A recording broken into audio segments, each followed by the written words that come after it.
اگر آپ کو یہ قرار ہی نہیں آئے گا، ٹھہرنا ہی نہیں آئے گا کسی میدان میں. دیکھیں کچھ ایسی اذیتیں ہوتی ہیں جو اذیت ناک ہوتی ہیں، لیکن اگر غلامی میں آ جائے نا آپ تو وہ اذیت ناک نہیں ہوتی، اس چبن میں مزہ آنے لگتا ہے. کئی درد بھی مزیدار ہوتے ہیں، کئی درد بھی، کبھی زخم ٹھیک ہونے پہ آ جائے نا تو اسے چھیڑو تو مزہ آتا ہے، اس لیے کہ کچھ درد بھی مزیدار ہوتے ہیں. آتش سے کسی نے کہا تو روتا بڑا ہے، اس نے کہا محبوب کی یاد میں تڑپتا ہوں، ابھی تو ایک دل ہے، میرے تو خواہش تھی کبھی دو ہوتے نا تو صحیح کر کے تڑپتا. رب نے دل ایک بنایا، کہتا وہ مزہ دیا ہے تڑپنے کہ میری آرزو ہے یا رب میرے دونوں پہلوؤں میں دل بے قرار ہوتا. درد میں بھی مزہ ہے، پر شرط یہ ہے کہ لوگ درد میں بھی جینا سیکھیں. ہم نہ آرام میں جینا چاہتے ہیں، پنکھے کے نیچے جینا چاہتے ہیں. کاش کہ ہمیں صحرا میں بھی نیند کا مزہ لینے کا طریقہ آئے، پھر زندگی کے سارے راستے آسان ہیں، پھر اقرا بھی مشکل نہیں. لیکن چونکہ حوصلہ نہیں، صبر نہیں، وہ والا قرار نہیں جو ایک مسلمان سے رب رسول کا مطالبہ ہے. حدیبیہ کے موقع پہ نا نبی پاک صلی اللہ علیہ وسلم نے جو شرطیں کافروں کے ساتھ طے کی تھی نا، حضور نے نور بصیرت سے کی تھی نا، تو انہی شرطوں نے پھر فتح کے باب کھول دی. ان فتحنا لک فتحا مبینا. ایک شرط یہ تھی اگر کوئی مسلمان مدینے سے مکے آئے گا تو مکے والے واپس نہیں کریں گے، رکھ لیں گے. پھر غور کریں، کوئی مسلمان اگر مدینے سے مکے آئے گا تو مکے والے واپس نہیں کریں گے، اور اگر کوئی بندہ مسلمان اپنے آقا کی مرضی کے بغیر مسلمان ہو جائے اور وہاں سے وہ مدینے آئے گا تو حضور پناہ نہیں دیں گے.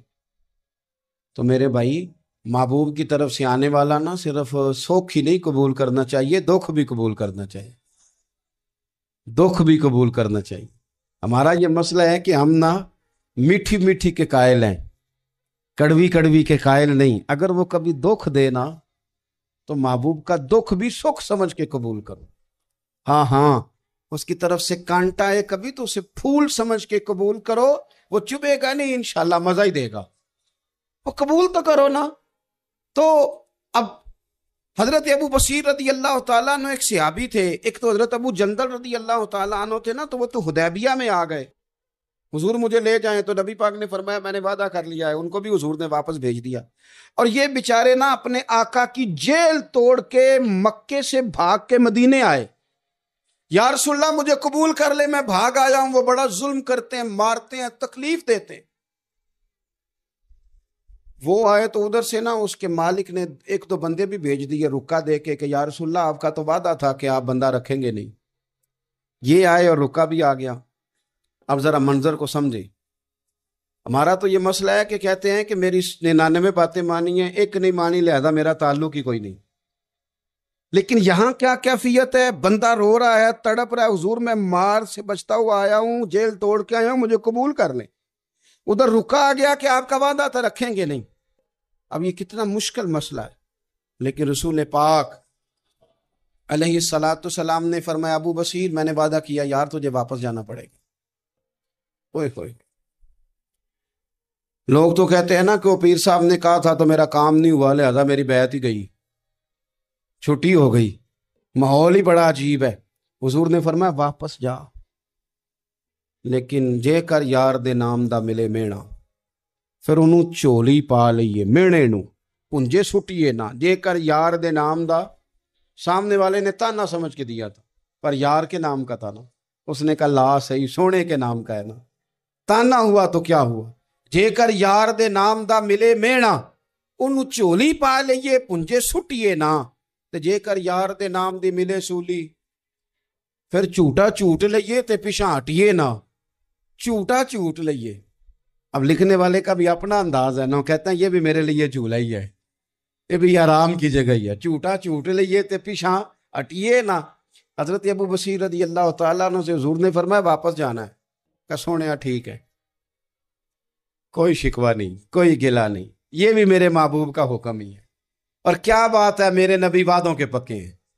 کیا بات ہے، حضور نے جو کہا کر کے دکھایا. کہتے ہیں میں واپس جا رہا تھا، ایک دو بندے ساتھ تھے، جب مدینے کی حد گزر گئی نا، حضور نے تو کہا تھا نا مدینے میں پناہ نہیں دینی، تو میں نے اس سے کہا یار تلوار بڑی سونی ہے ذرا دکھانا. اس نے دکھائی تو ایک کی میں نے گردن کاٹ دی، دوسرا ویسے ہی بھاگ گیا.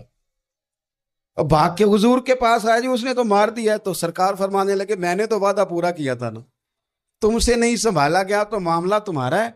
اب حضرت ابو بصیر رضی اللہ تعالیٰ عنہ واپس آئے, عرض کی حضور اب میرے لیے کیا حکم ہے؟ حضور نے فرمایا میاں حکم وہی ہے, مدینے میں ہم نہیں رکھ سکتے. تو مدینے میں صحابہ تھے نا, حضور کی باتوں سے خوشبو لیتے تھے, مدینے میں نہیں رکھ سکتے. حضرت ابو بصیر کہتے ہیں میں مدینے کی سرحد سے نکل گیا, اس جگہ چلا گیا جو نہ مکے کی ریاست میں تھا نہ مدینے کی. ایک مقام ایس تھا جہاں میٹھے پانی کے کنویں تھے, وہاں رہنے لگا. حضرت ابو جندل کو پتہ چلا کہ ایک نیا ٹھکانہ بن گیا, وہ بھی جیل توڑ کے آ گئے.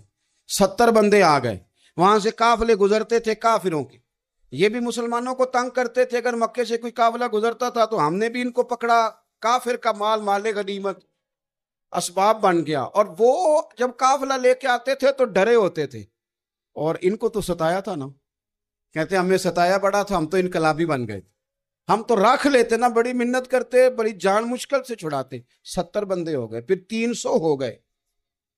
تب وہ بصیر کہتے ہیں دنیا مدینے جاتی تھی لیکن ہم تڑپتے تھے, ہم تڑپتے تھے. روت لنگ گئی ہے پھر باہر آتے تے اجے چٹھیاں مدینے آئیاں نہیں. ہم تڑپتے تھے کہ یار کوئی موقع ملے. روز رات کو روتے تڑپتے. 300 انقلابیوں کا جتھا صبر سے بیٹھا ہے مدینے کی سرحد پہ, اندر آنے کی اجازت نہیں, پر غلامی میں روز اضافہ ہو رہا ہے. صبر دیکھو, غلامی میں روز اضافہ ہوتا ہے. تنگ آ گئے کافر, پہلے بڑی ڈینگیں مارتے تھے کہ دیکھو ہم نے کیسی شرط منوائی ہے, کیسی شرط منوائی ہے کہ ان کا بندہ آئے گا تو ہم واپس نہیں کریں گے, ہمارا جائے گا تو انہیں کرنا پڑے گا. پھر اتنے تنگ آئے کہ خود آ کے کہنے لگے حضور مہربانی کریں یہ شرط تو ختم کریں, اور ان 300 کو تو مدینے بلائیں, مہربانی فرمائیں. حضور بڑے خوش ہوئے. آج غلاموں کے نام پیغام لکھا, غلاموں کے نام پیغام لکھا. چٹھی لکھی حضور نے. چٹھی کس چیز کی لکھی؟ آ جاؤ یار مدینے آ جاؤ. چٹھی آئی مدینے آنے کے لیے. حضرت ابو بصیر کے نام چٹھی گئی, آ جا یار مدینے, آ جا تیرے نام پیغام سب لائی ہے سرکار نبی سے, اور آیا ہے بلاوا مجھے دربار نبی سے.